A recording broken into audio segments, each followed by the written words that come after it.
And we're back to learning JavaScript. Let me show you the innerHTML property.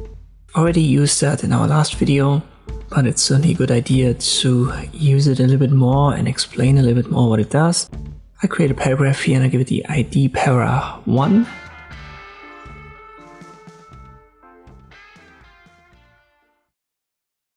I'll leave it empty for now. And right after it in the body, I add our script tags.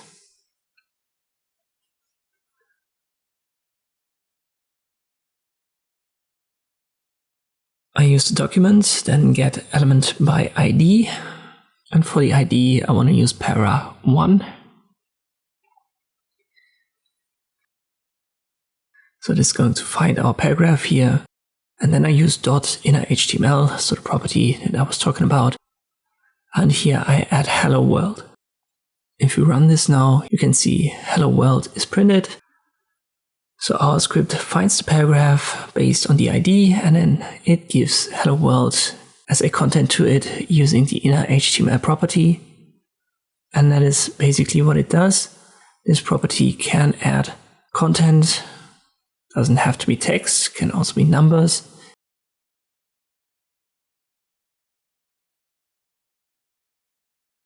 Can even be equations, so 5 plus 6 divided by 2. Can even make this a little bit more complex by adding parentheses here. So 5 plus 6, 11, then divided by 2 would be 5.5. And even this is printed out. We're going to encounter this a couple of times. And what you need to understand is this innerHTML, it actually overrides the content that is there. So if I add hello world to the paragraph, and then in the script I add 2 as the content, the 2 will override hello world. And this is something that you want to use in many cases when you add buttons, for example, some options for users to click on that change the content of your website. This is an important property to know. You can also override the content of the paragraph with nothing. So if you just add the quotation marks without any content, this will override the hello world and make your paragraph empty, even though there is content in the HTML. Let me show you a more complex example. Not too complex though, we want to keep it at a beginner level. But I want to introduce what is called a variable in this example. Let me add a second paragraph. I give them the content of para1 is.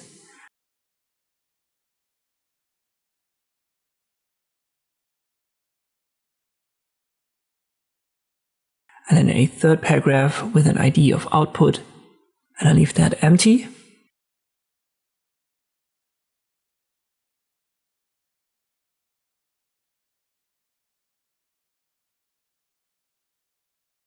This is what we've got for now. So hello world and the content of para1 is, and then the output paragraph is empty. Let me add a para2 paragraph. And I make that goodbye.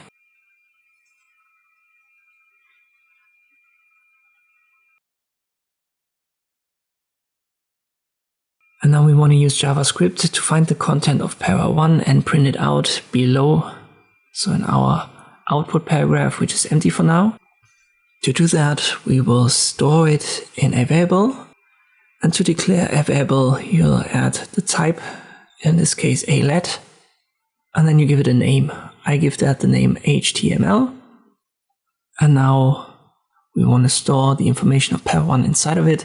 To do that, we'll use once again document.getElement by ID. The ID is para1. And then our innerHTML. And then a semicolon. So hello world would be found here in this code line. And this will then be stored in the variable that we have declared called HTML with the type of let. Now we have to print that out.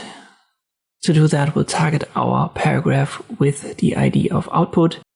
So yet again, we use document.getElement by ID. This time it's the output, then .innerHTML.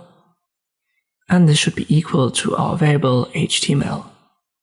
If we now print this out, this should be seen in our final paragraph.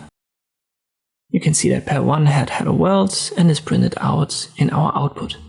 Let's say we wanted to find the content of para 2. I'll have to change this, and then we'll have to find the para 2 paragraph and store its content inside of the HTML variable. And this should give us goodbye now. You can see it. Don't worry, when it comes to variables, we will talk about that in many videos to come. But still, try to recode this and understand it. It's always a good idea to use the code. It definitely helps you understanding it and memorizing it for future tutorials. I hope this video was helpful. Thank you for watching, and I'll see you next time.